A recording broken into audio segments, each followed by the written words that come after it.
Assalamualaikum warahmatullahi wabarakatuh.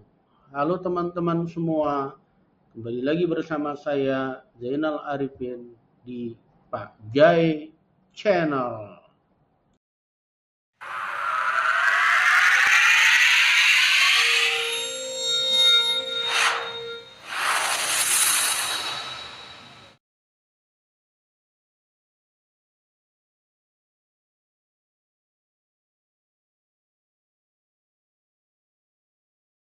Assalamualaikum warahmatullahi wabarakatuh. Waalaikumsalam warahmatullahi wabarakatuh.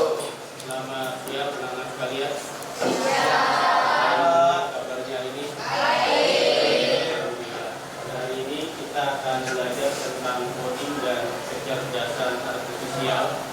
Pelajaran ini adalah pelajaran baru di tahun 2025-2026. Pelajaran ini masuk ke dalam kurikulum, tapi mata pelajarannya pilihan. Walaupun pilihan, karena kamu jurusan desain komunikasi visual, lebih baik pelajaran ini harus dipilih. Karena selain nanti banyak fungsi dan kegunaannya, kalian dengan menggunakan AI dan codingnya tentu akan memudahkan pada saat kita melakukan pekerjaan-pekerjaan yang arahnya ke dunia desain komunikasi visual. Baik, apa saja yang nanti akan kita pelajari sebelum kita belajar? Kita terlebih dahulu mempunyai aturan yang harus kita sepakati. Ya, aturannya ini yang pertama berdoa sebelum dan sesudah pembelajaran. Yang kedua disiplin waktu, jadi pembelajaran kita disiplin waktu kita belajar sampai selesai kita belajar. Yang ketiga meminta izin jika ingin keluar kelas. Yang keempat HP mode silent. Yang kelima senantiasa menjaga kebersihan kelas. Yang keenam saling menghargai pendapat orang lain. Yang ketujuh mendengarkan jika yang lain berbicara. Dari ketujuh kesepakatan ini ada yang tidak sepakat. Sepakat semua? Maka handphonenya kita silent. Sama-sama kita silent handphone. Handphonenya kita silent. Jadi pada saat pembelajaran tidak ada yang handphonenya bunyi. Ya. Sesuai dengan keyakinan kesepakatan kelas kita pada hari ini, maka marilah kita berdoa sebelum melaksanakan kegiatan pembelajaran. Silakan berdoa menurut agama dan kepercayaannya masing-masing. Berdoa dimulai.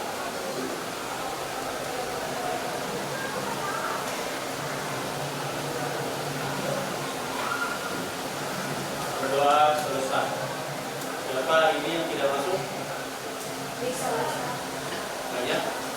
Bisa. Mau tidur, bisa. Bisa.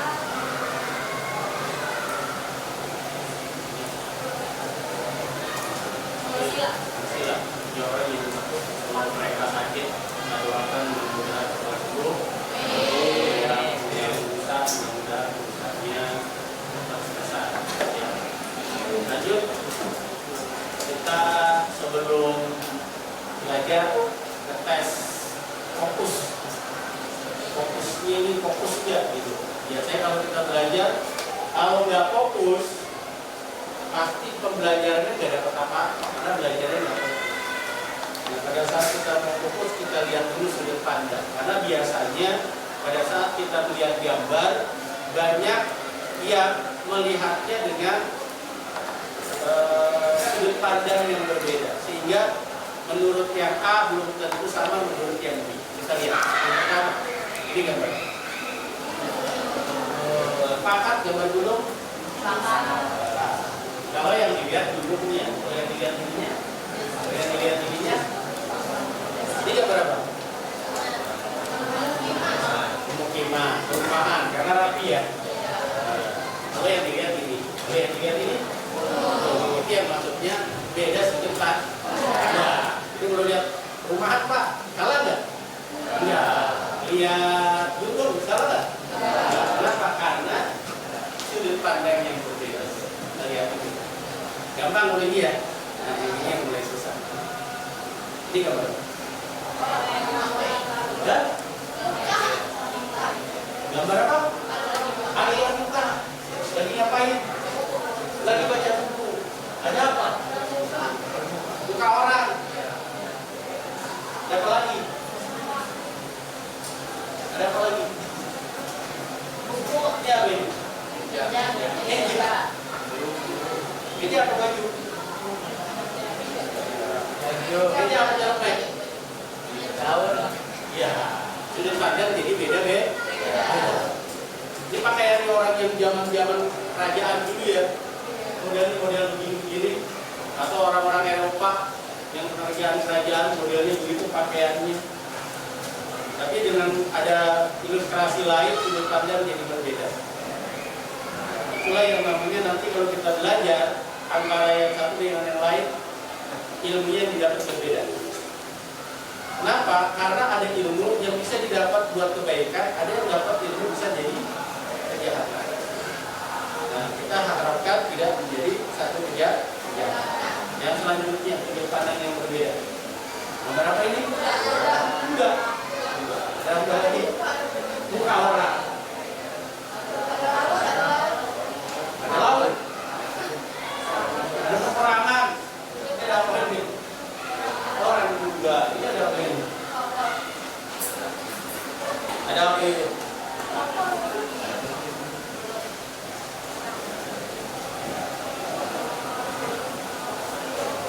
Beda ya? Ini apa ini? Puzzle. Ada lagi yang lain? Lift. Ada lagi yang lain? Ada yang bilang lift, ada yang bilang puzzle. Ada lagi yang lain? Kenapa fokus sama yang putih? Lift. Fokus yang hitam? Puzzle. Ya kan? Kalau kita fokusnya kepada yang hitam jadinya puzzle. Kalau kita fokusnya sama yang putih jadinya lift. Sudut pandang yang berbeda aslinya.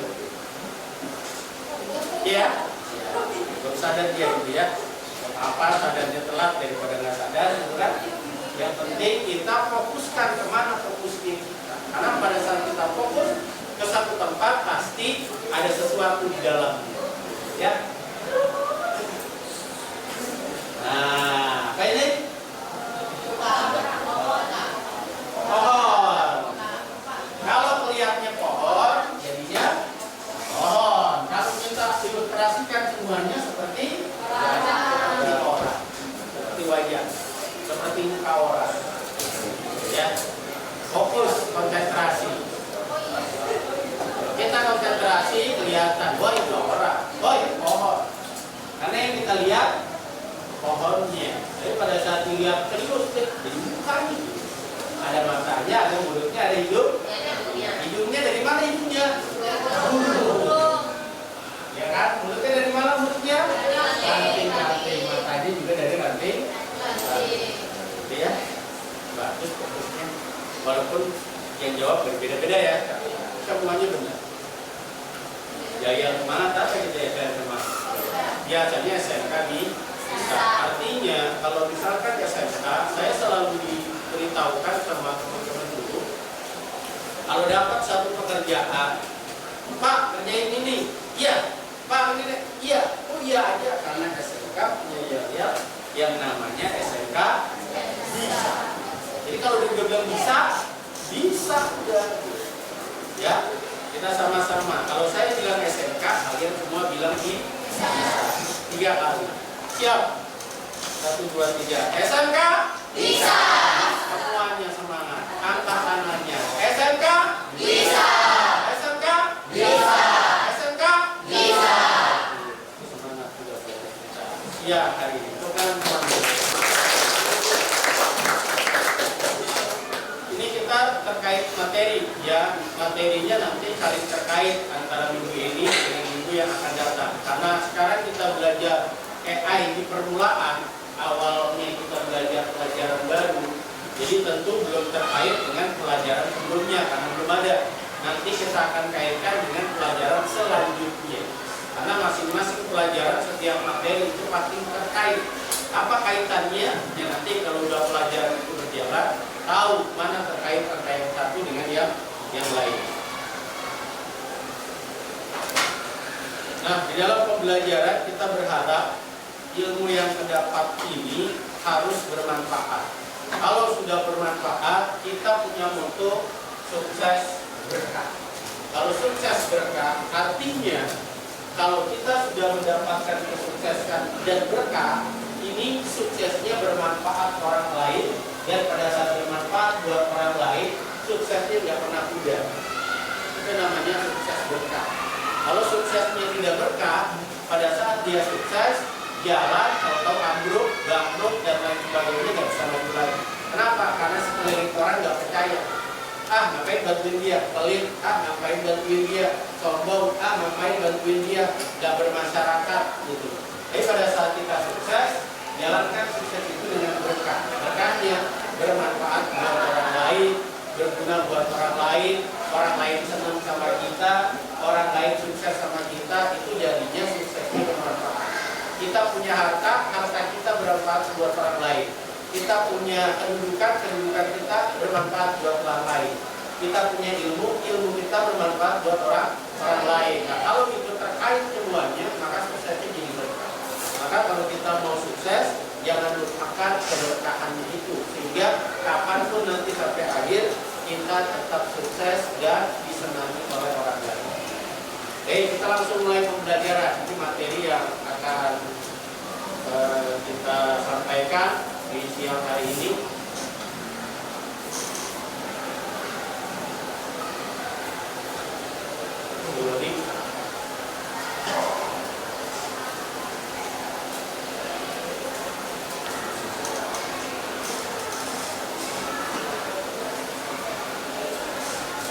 Nah, materinya tentang pengoperasian, pengaplikasian, dan kolaborasi perangkat kecerdasan artifisial. Jadi kita bagaimana mengoperasikan, mengaplikasikan, dan mengkolaborasi perangkat kecerdasan artifisial, atau bahasa Inggrisnya kita biasa sebut AI. Ya.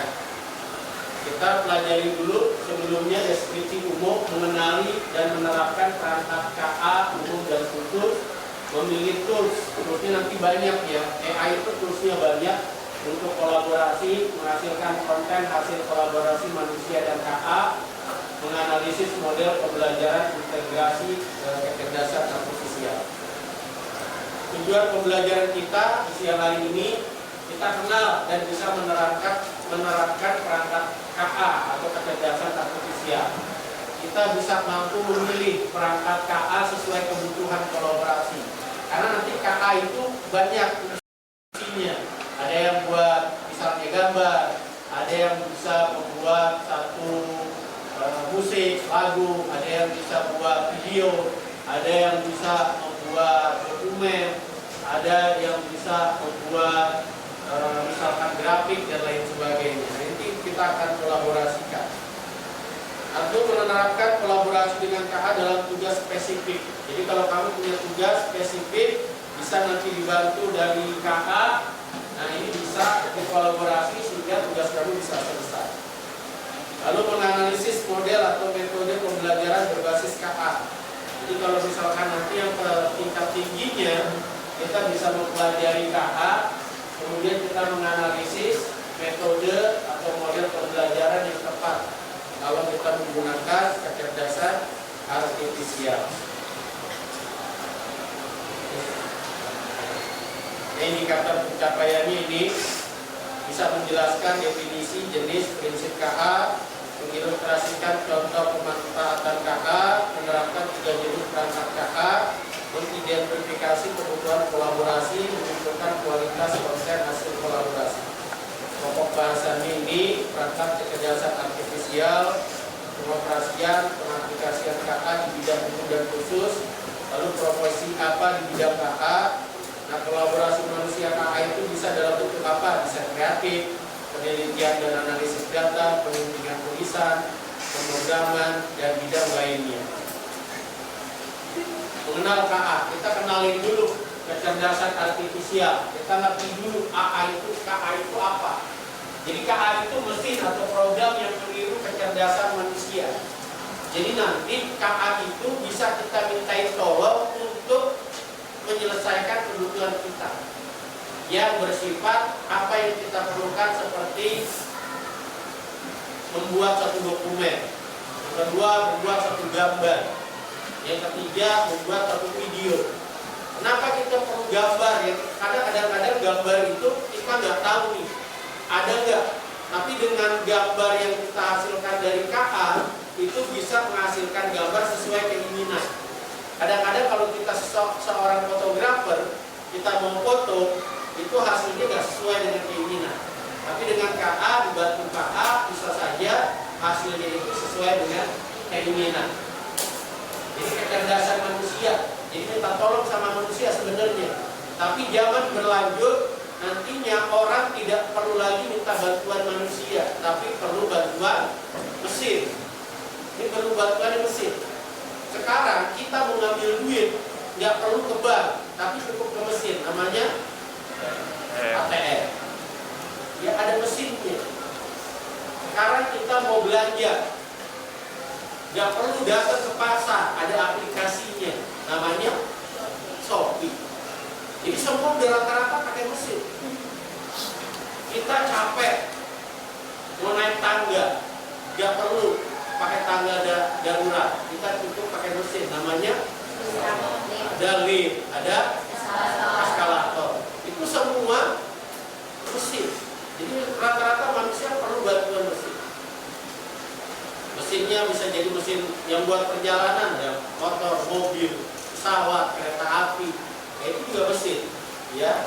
Nah, kalau kecerdasan manusia yang diminta di sini nanti halnya tentu berbeda dengan yang tadi disebutkan. Ya. Nanti pendekatan berpikirnya kayak apa? Kita berpikirnya harus berpikir rasional. Yang lain nggak perlu belajar dari data. Semua mesin itu belajar dari data. Maka AI itu akan canggih kalau kita kasih data. Kalau kita kasih buku-buku yang banyak, AI-nya baru pintar. Sama sama kalian. Kalau yang namanya mesin baru, itu nggak ubahnya seperti bayi yang baru lahir. Belum pintar dia. Tapi sekali dikasih langsung pintar, nggak butuh waktu panjang. Anak bayi baru bisa belajar itu prosesnya kan panjang. Bisa harian, bisa mingguan, bisa bulanan, bahkan bisa tahunan. Anak bayi bisa ngomong umurnya berapa bulan. Anak bayi bisa jalan umurnya berapa bulan. Anak bayi bisa naik motor umur berapa bulan. Kan itu sekolah. Lama itu Pak, tuaan itu mah. Harusnya tahunan. Tapi dengan mesin yang kita nanti jadikan mesin kecerdasan artifisial ini, itu belajarnya dia cepat. Ibaratnya dikasih buku, satu file, satu tumpuk, kasih ke dia langsung hafal. Kita manusia suruh baca buku, suruh cerita lagi, nggak lengkap. Tapi AI dikasih buku, langsung hafal. Adaptif dan mampu meningkatkan performa, karena makin diasah dia pasti makin pintar. Prediktif dan berbasis polanya jelas. Nah, kalau kita kasih pola, misalkan kalau kita bikin bentuk laporan itu polanya seperti ini, gitu kan? Nah, pola itu nanti akan diikuti oleh AI. AI akan ikuti apa menjadi kemauan kita. Kalau kemauan kita misalkan bikin yang namanya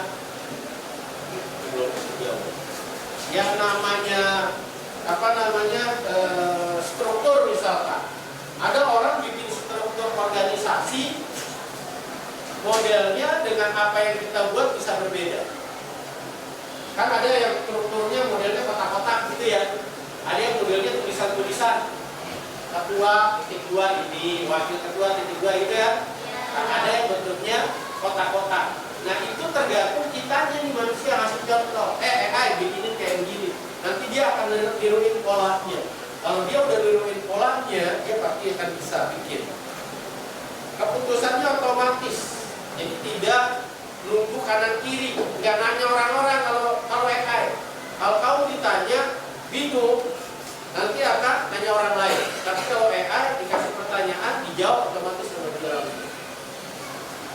Keterbatasan tidak punya intuisi, bergantung data. AI jeleknya nggak pakai perasaan. AI nggak punya perasaan. Contoh misalkan yang serem yang ekstrim. Misalnya kamu datang ke teman kamu ngomong, gimana sih cara bunuh? Apa itu bunuh diri? Jawabannya pasti begitu kan? Kalau AI enggak, bagaimana sih cara bunuh diri begini caranya? AI itu yang tahu. AI nggak bakalan ngasih nasihat, AI nggak bakalan ngasih solusi yang pas menurut kita. Pakai perasaan, AI mah tergantung pertanyaan. Pertanyaannya begitu, mintanya begitu, jawabnya begitu. Ya bakalan dia memberikan solusi yang tepat menurut kita. Karena kita pada saat memberikan solusi biasanya kadang-kadang menggantungkan diri kepada intuisi, kepada perasaan. AI nggak ada perasaan, AI nggak punya perasaan. Dia hanya bergantung pada data. Gimana datanya AI yang bunuh diri? AI baca nih dari buku yang dikasih, orang bunuh diri minum racun, orang bunuh diri gantung diri di pohon, gantung diri di rumah, gantung diri di sini, orang bunuh diri minum pil obat tidur sebanyak-banyaknya, orang bunuh diri minum baygon misalkan. Nah, AI akan memberikan contohnya itu. Bagaimana cara bunuh diri yang gak sakit? Minum obat tidur yang banyak, akhirnya meleleh gitu ya. Itu AI.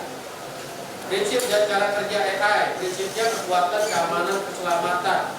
Tahap kerja AI input data, training model, output prediksi keputusan, contoh Google Map dan GPT contohnya. Nah, kalau untuk ini input data dulu. Jadi kalau sebenarnya AI bekerja menjawab pertanyaan kita karena dia punya input datanya dulu. Kita nggak tahu yang bikin AI pertama siapa, dia yang kasih data duluan. Nah, kemudian kita pada saat nanya itu ngasih data, ngasih contoh. Jadi AI belajar dari pertanyaan yang kita ajukan, dari contoh yang kita buat. Kayak tadi grafik tuh, AI kalau bikinin grafik kayak begini dong. Nah, AI dikasih contoh dulu, contohnya kayak begini. Nah, AI itu sebenarnya belajar dari contoh. AI belajar dari pertanyaan. AI belajar dari masalah yang kita hadapi. Tapi semua masalah itu dibuat atas dasar data yang tadi. Dia tidak bergantung kepada perasaan, dia tergantung pada data. Dia informasinya dikasih tahu itu, dia dikeluarkan kayak gitu.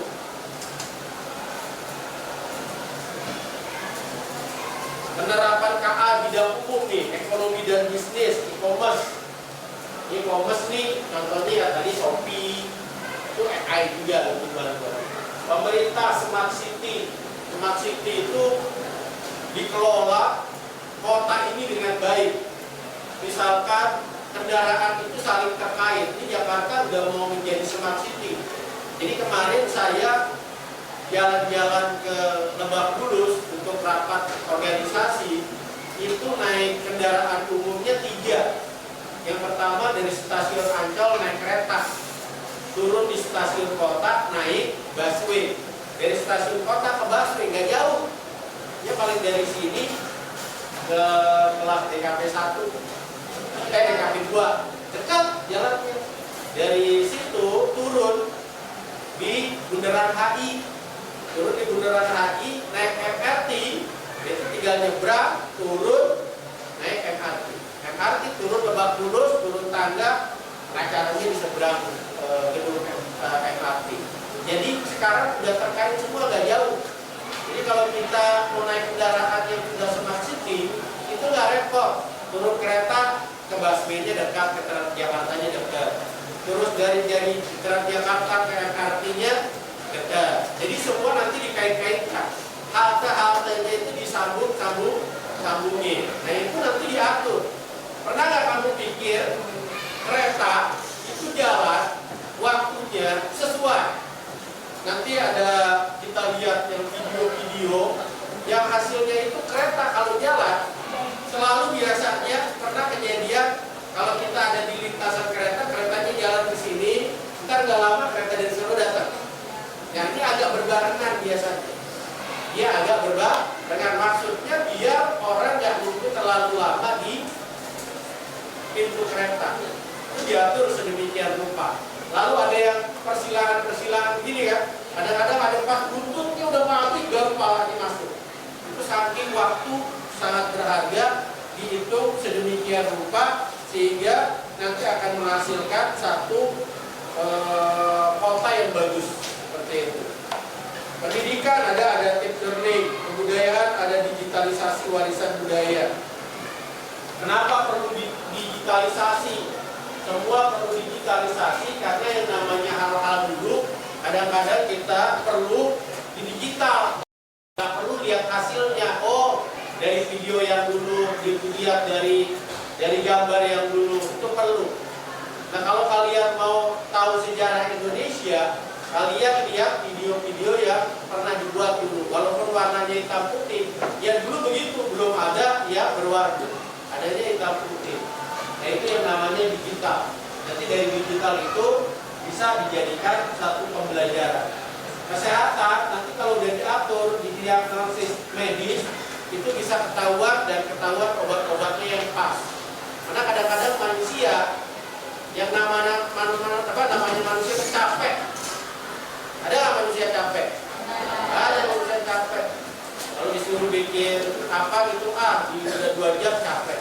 Dokter udah kerja 6 jam capek. Tapi pada saat dia nanti mau diagnosis medis, diatur sama AI, ketahuan tuh sakitnya namanya apa, obatnya apa. Nah, yang ini juga sama. Ini yang lebih keren sekarang nanti di industri robot kolaborasi. Sekarang kerja di pabrik-pabrik rata-rata yang jalanin robot. Kenapa robot yang jalanin? Karena kalau manusia gajinya tiap tahun minta nambah, robot minta nambah nggak? Nggak. Kalau manusia setiap siang istirahat, kalau istirahat minta apa? Minta makan. Kalau robot minta makan nggak? Nggak. Manusia kalau udah tua tenaganya masih bagus apa? Udah lemah. Kalau robot tetap. Kalau misalnya manusia udah pensiun nggak bisa kerja lagi, kita kesambut nggak? Minta. Robot enggak. Jadi nanti tenaga kita udah nggak dipakai. Yang dipakai adalah tenaganya robot. Apa bedanya? Itu tadi robot yang punya perasaan. Nah, penerapan KA di bidang khusus, teknologi dan rekayasa, digital twin, predictive maintenance. Jadi kalau kita nanti ada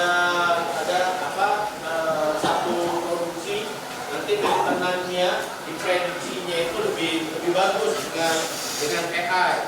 Lalu keamanan cyber, big data. Jadi kalau kita punya data banyak, itu harus ada keamanannya yang spesifik jadi tugasnya.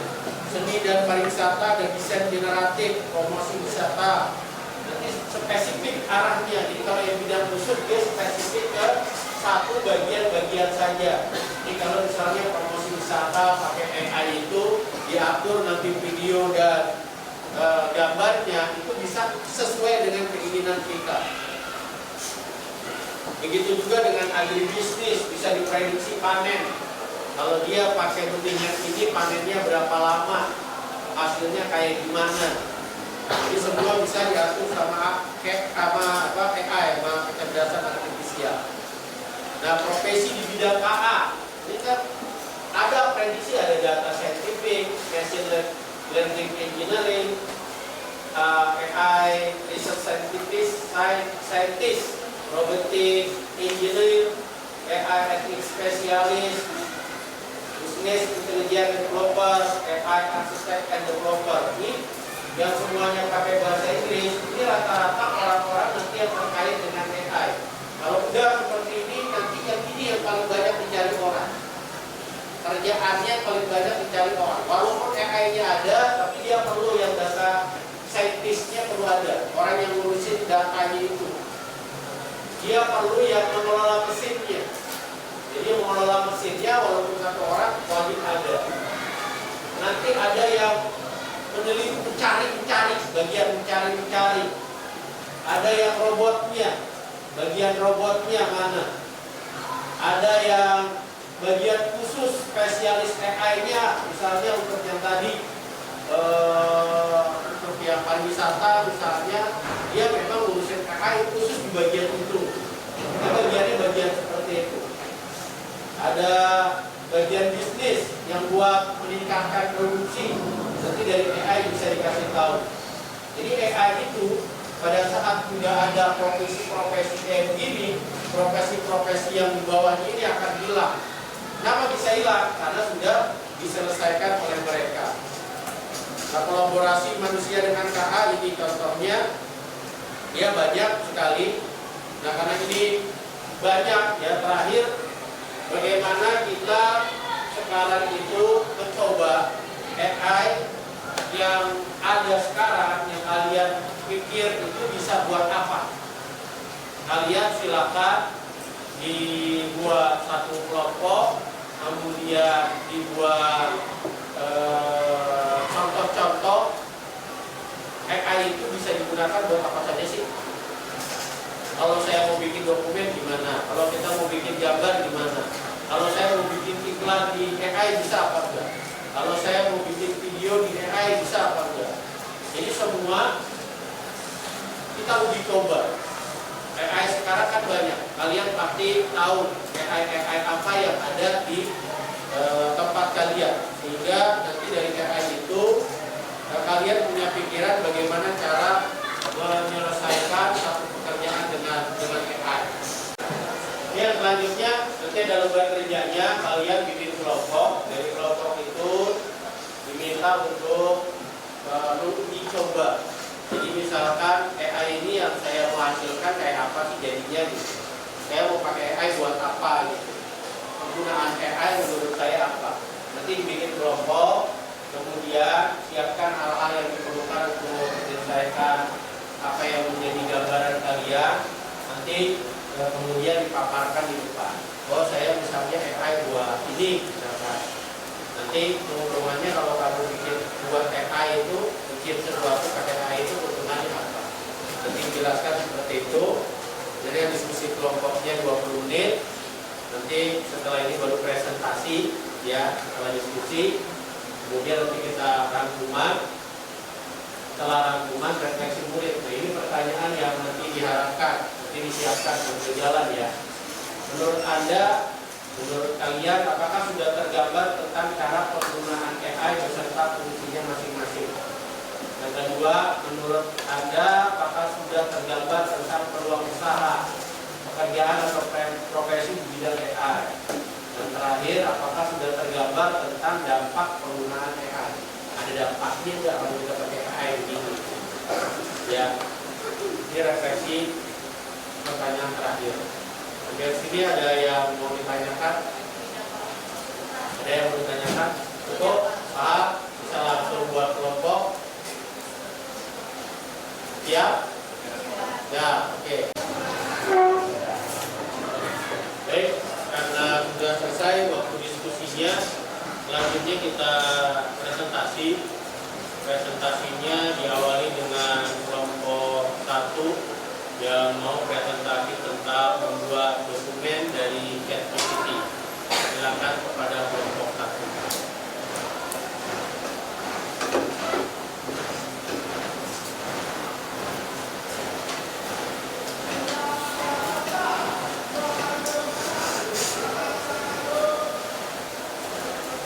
Assalamualaikum warahmatullahi wabarakatuh. Waalaikumsalam warahmatullahi wabarakatuh. Perkenalkan, nama saya Diansa dari kelompok 1. Jadi saya akan praktekkan bagaimana AI itu membuat file berupa dokumen. Nah, pertama yang perlu saya siapkan itu adalah AI nya sendiri. Jadi saya menggunakan AI di ChatGPT. Selanjutnya bisa kita masukkan prompt-nya, yaitu buatkan saya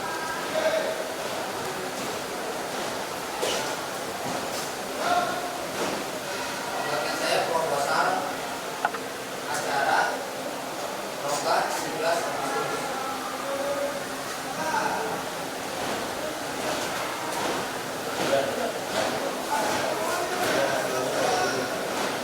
Nah, setelah masukkan promptnya nanti akan hasilnya seperti ini.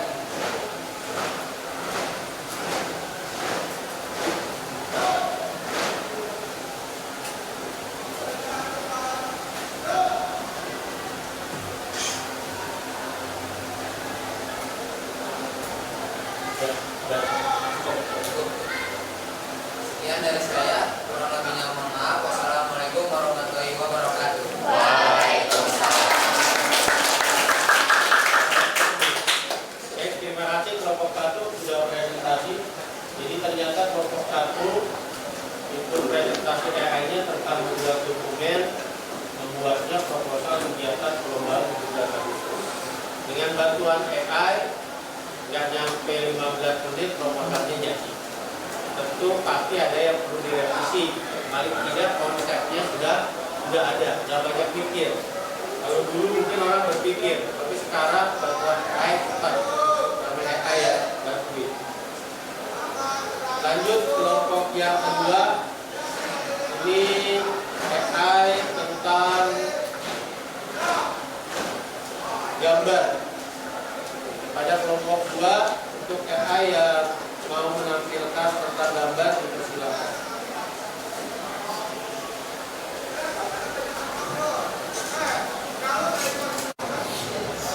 Assalamualaikum warahmatullahi wabarakatuh. Perkenalkan,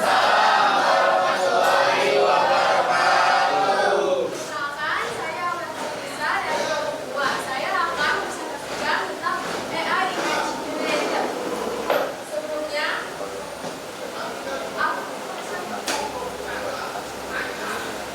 apa sih AI Image Generator itu?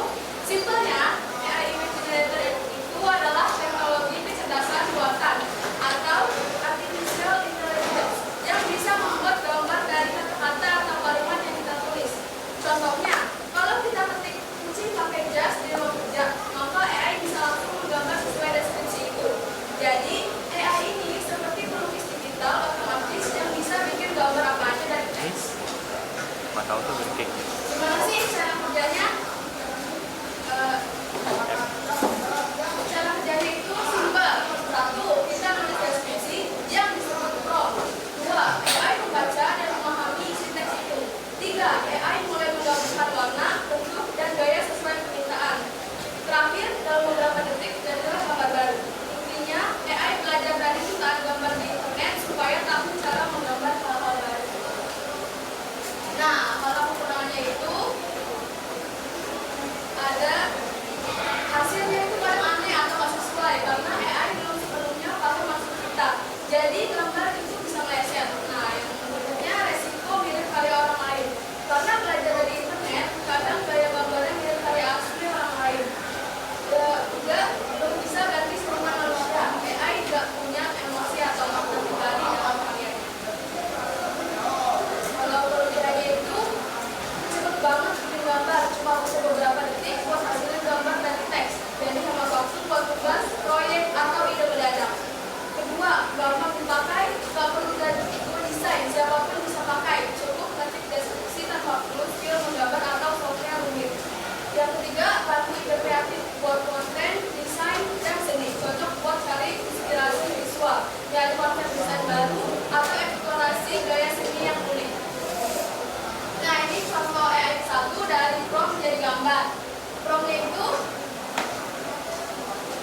foto realistis seorang wanita berdiri di tepi pantai saat matahari terbenam. Dilihat dari ketinggian mata. Mengenakan pakaian musim panas kasual seperti kaos dan celana pendek. Langit biru tua dengan awan gelap yang dramatis dan lagi berkolmasa. Ini contohnya ya. Ini contoh kedua dari gambar menjadi pixel yang kayak lagi viral itu. Nah, itu promptnya ada ini gambarnya. Ini dari gambar yang di sini, habis itu dikonvert jadi gambar. Ini hasil dua promptnya. Terima kasih. Ada yang mau nanya? Ya. Warahmatullahi wabarakatuh. Waalaikumsalam warahmatullahi wabarakatuh. Oke, terima kasih kelompok 2 yang sudah maju untuk menampilkan hasil dari AI yang menggunakan untuk membuat gambar. Yang ketiga, kelompok 3 AI untuk membuat lagu. Jadi ada AI yang bisa buat lagu. Ya. Jadi kita nggak perlu mikir-mikir bikin lagu, tapi dibuatkan sama AI. Kelompok 3 dipersilakan.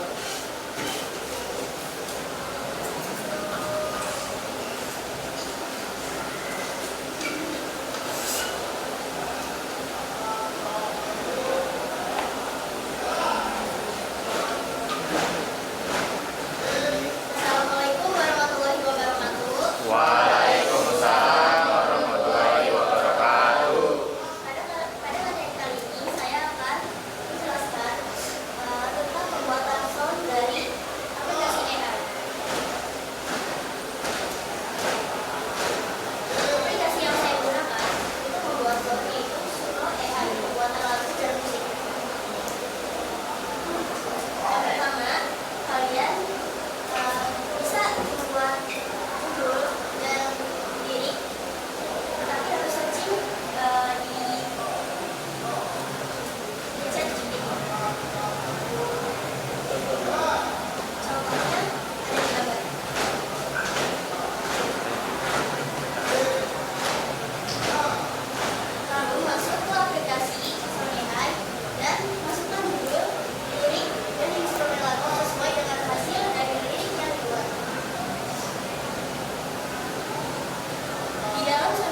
dalam ini ya.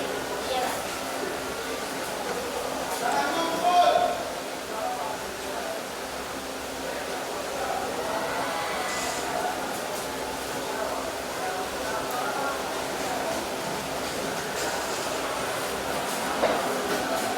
Jadi lanjut terus.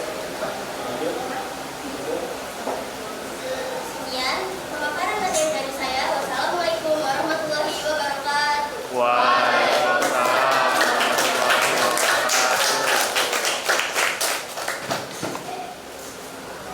Yang terakhir kelompok 4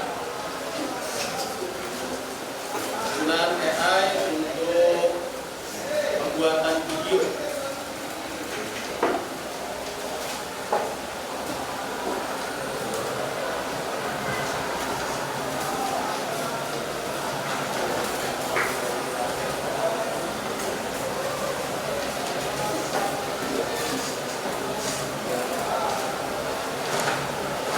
Baik, Assalamualaikum warahmatullahi wabarakatuh. Selamat siang, saya perkenalkan nama saya Hedi Danto. Di sini saya ingin mempresentasikan tentang hasil dari AI video. Maunya seperti yang yaitu sebelumnya saya proposal cara membuatkan AI video.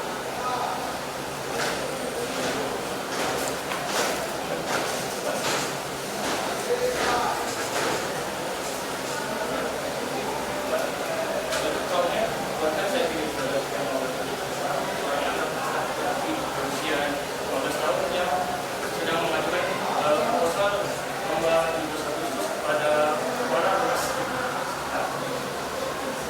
Ini pakai ChatGPT ya. Pakai Gemini. Buatannya pakai Gemini. Ya. Hasilnya seperti ini.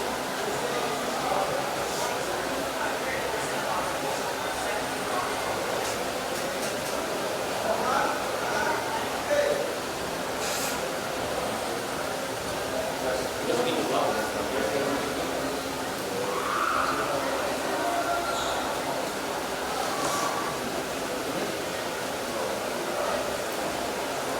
Ya udah cukup.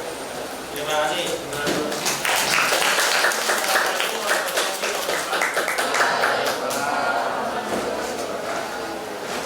Terima kasih sudah 4 kelompok yang maju, sudah ada yang dokumen, sudah ada gambar, sudah ada lagu, sudah ada video.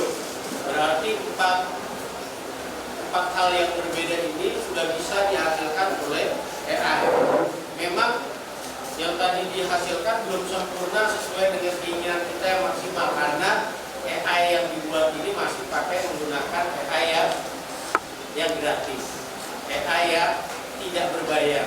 Tapi kalau sudah menggunakan AI yang berbayar atau AI yang sudah menggunakan AI yang lebih baik lagi, itu yang sudah berbayar itu pasti hasilnya akan lebih bagus, hasilnya akan lebih menarik lagi. Kalau video bisa lebih panjang lagi, kalau lagu tidak berbatas lagi dan seterusnya dan seterusnya. Maka dari pembuatan ini tentu kita akan mendapatkan satu pembelajaran.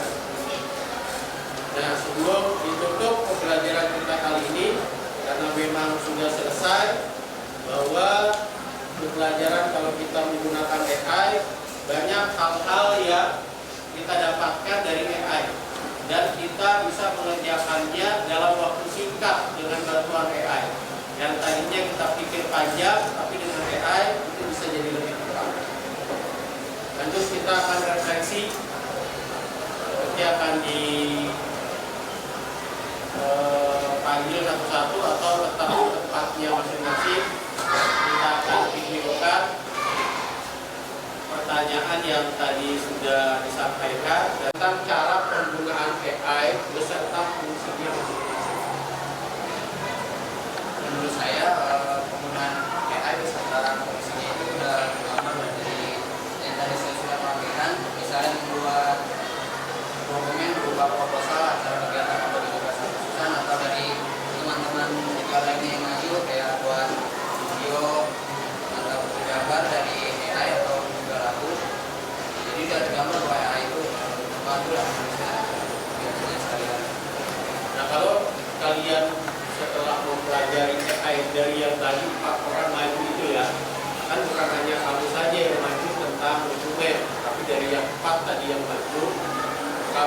sudah punya gambaran tidak tentang peluang usaha atau pekerjaan di bidang AI?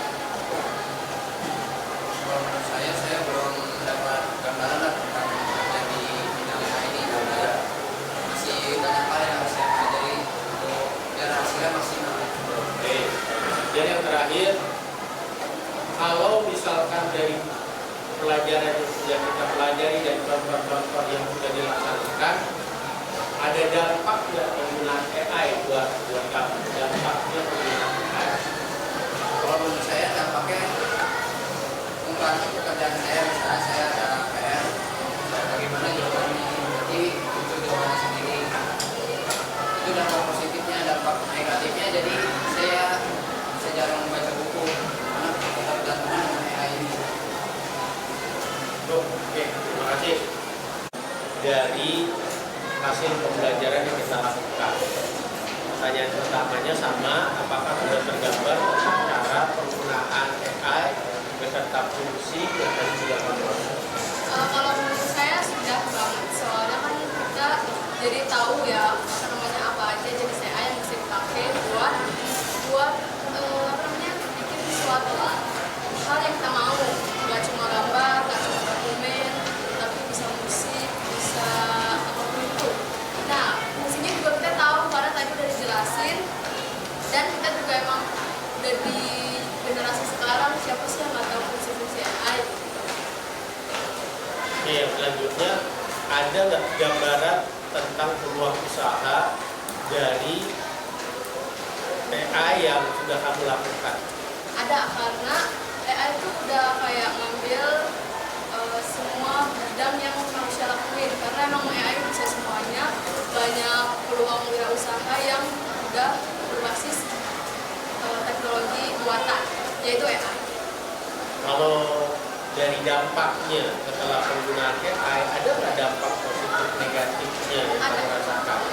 Apa dampak? Dampak positifnya itu tentu saja lebih menghemat waktu, jadi kita lebih bisa efisien dan kita lebih bisa paham, karena AI itu bisa ngejelasin panjang banget dari awal sampai akhir, kita bisa dijelasin sama AI itu, jadi kita bisa paham, terus bisa menghemat waktu dan bisa bikin gambar dan kita tuh nggak bisa bikin. Nah, kalau dampak negatifnya kita jadi ketergantungan, jadi kita nggak bisa, kurang berpikir pakai otak atau pakai logika gitu, karena kita mikirnya kita tuh gunain AI terus. Oke, terima kasih. Kelompok yang ketiga, sama refleksi murid, ya, refleksi apa yang sudah kamu pelajari dari pembelajaran kita hari ini. Ada nggak di pikiran kamu sudah tergambar masalah penggunaan AI, fungsinya, gunanya buat apa? Menurut saya sudah cukup tergambarkan karena AI sendiri digunakan dalam berbagai bidang, contohnya seperti berbisnis, berpendidikan, kesehatan, serta hiburan. Lalu dari hal-hal yang sudah tadi dipelajari, tergambar tidak peluang usaha atau bidang pekerjaan yang dihasilkan dari AI? Saya sudah tergambarkan peluang usaha yang banyak, contohnya seperti lain-lain. Dampak kalau penggunaan AI ada yang positif, ada yang negatif. Menurut kamu apa dampak? Dari dampak negatif sendiri itu bisa memudahkan dan mempercepat efisien dalam bekerja dan membantu manusia tersebut. Dampak negatif dari AI yaitu kita jadi lebih bergantung sama teknologi dan tidak bisa berpikir lebih dalam lagi dan selalu mengandalkan teknologi tersebut. Terima kasih. Baik, anak-anak, setelah tadi sudah ada refleksi dari kalian tentang apa yang sudah kita pelajari dari awal sampai akhir. Akhirnya sebelum kita tutup, materi selanjutnya kita akan bikin pembahasan tentang prompt. Ya, jadi kalau misalnya tadi sudah ada prompt pengisian tentang membuat dokumen, membuat gambar, membuat lagu, membuat video. Itu sudah ada tadi contohnya kalian buat sendiri. Tapi sebenarnya pembuatan prompt itu ada aturannya, ada spesifikasinya, biar pada saat kita membuat prompt itu menghasilkan gambar, menghasilkan dokumen, menghasilkan video, atau menghasilkan suara sesuai dengan apa yang kita inginkan. Jadi ada aturannya. Ini kita akan pelajari di pertemuan selanjutnya. Kemudian kita tutup dengan pantun di